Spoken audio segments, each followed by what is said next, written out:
Okay, I don't know what's going on with this um, taping, but I guess this is going to be two separate videos, so it'll be a part one and a part two. So excuse me for that. Yeah, I was just talking, and then the thing just stopped and said something about maximum recording time. I don't even understand, but moving on. Um, just giving another level, of my testimony and how the Lord has been bringing me out of depression and anxiety, and how my focus and my attention is on Him and the Word to help clean me and to alleviate anxiety and depression. So, like I said, I'm about 6 months into it, 6 or 7 months into it, and it's been a challenge. It's been something, but I guess to finish the video, I guess it won't be, that I was closer to the end than I understood. But it's a challenge when I'm trying to be in a community as a believer with people who hate Jesus. They hate him. And I give them that opportunity to hate them. Because again, I hated him. I hated him. I was out sinning against him rampantly. And when you do that and you are in willful sin, you hate Jesus. So because I did it, then I'm not going to condemn them because they're doing it. That's what blindness and the disease of sin is. Sin is an addiction. It is, I think it's worse than any drug addiction or any food addiction. Any worldly addiction doesn't even come close to the addiction of sin. And you've seen the devastation that addiction has caused in people's lives. But that's what sin is doing in our lives every day. But we don't associate sin with addiction. It's the same thing. And so, like I said in my other video, I'm a sin addict. And I mean, it takes the blood of Jesus. It really takes the blood of Jesus to make me aware of what my hands and what my mouth is doing. I actually have a bad cursing habit. Oh my goodness.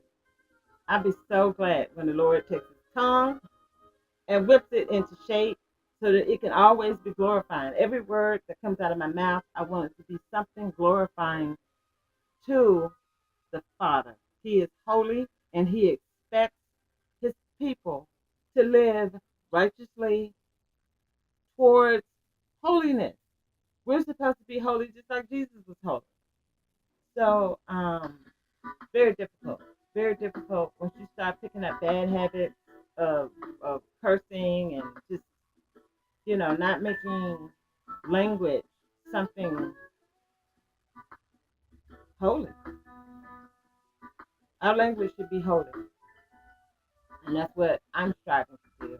And I, again, ask for prayer to help me break that so that the devil doesn't have that victory, over me. I can be victorious and overcome having a potty mouth. Because, like I was saying to you before, too, about the Israelite people that I've seen, like on YouTube. I mean, just cussing. They just cuss and they don't even make that level of connection that they need to stop doing it. And it takes away from the message. When people see that, and then they have that level of understanding that you're supposed to have more control over your mouth. You want them to have control over their body and their mind, but then you can't do that same thing. That's what makes you look like a hypocrite. And that's why that turns people away from Jesus. It doesn't bring them closer to him. So, and now I'm to the point that I tell on myself, just like I'm telling myself, in the video, if I'm out here and I'm saying things, to people, and I'm like, oh my goodness, please excuse me, I'm not supposed to be cursing, and I'm trying to get rid of it. So I confess, I will confess my sin. That's one thing he's taught me how to do, um, and I appreciate it because I want to be authentic in my life.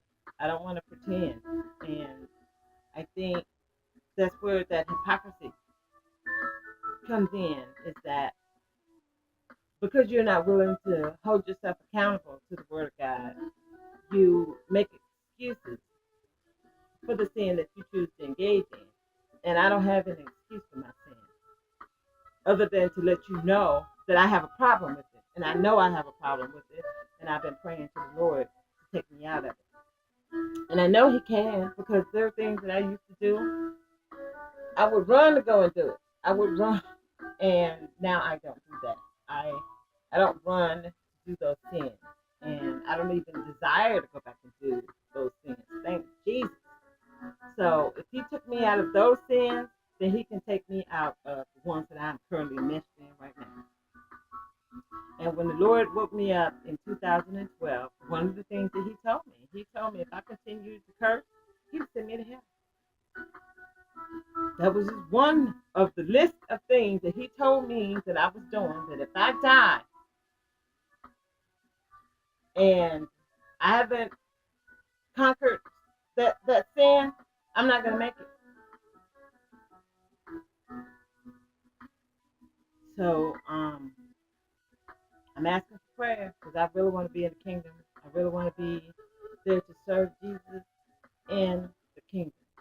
And if I don't get control over this vessel so that it is glorifying and pleasing to God, I am going to be sent to hell. And it's a hard thing to live with every day, knowing that you could die in sin, and Jesus is going to tell you to get away.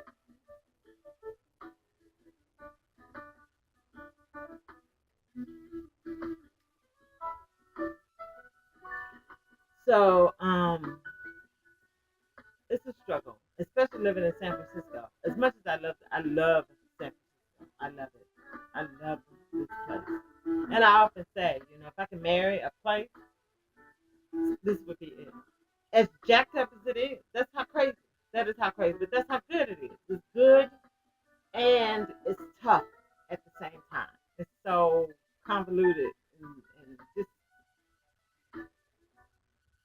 but so, you know, um, as the Lord continues to teach and elevate me and promote me, I am just trying to learn as much as I can where I am. And because I'm understanding the idea of peace, um, I'm striving to work and be peaceful to people around me, even if they are hostile to the Lord. So, thank you again for your time, and I'm really praying that when we go back and watch this, that it's something that I'll be able to share. Because I just I need support. I need support. I don't have it. I don't have support in my life community. I'm letting you know that I don't know anybody out here that's on fire for Jesus. The people that I am trying to talk to and connect with on that level don't want to have anything to do with me on that level.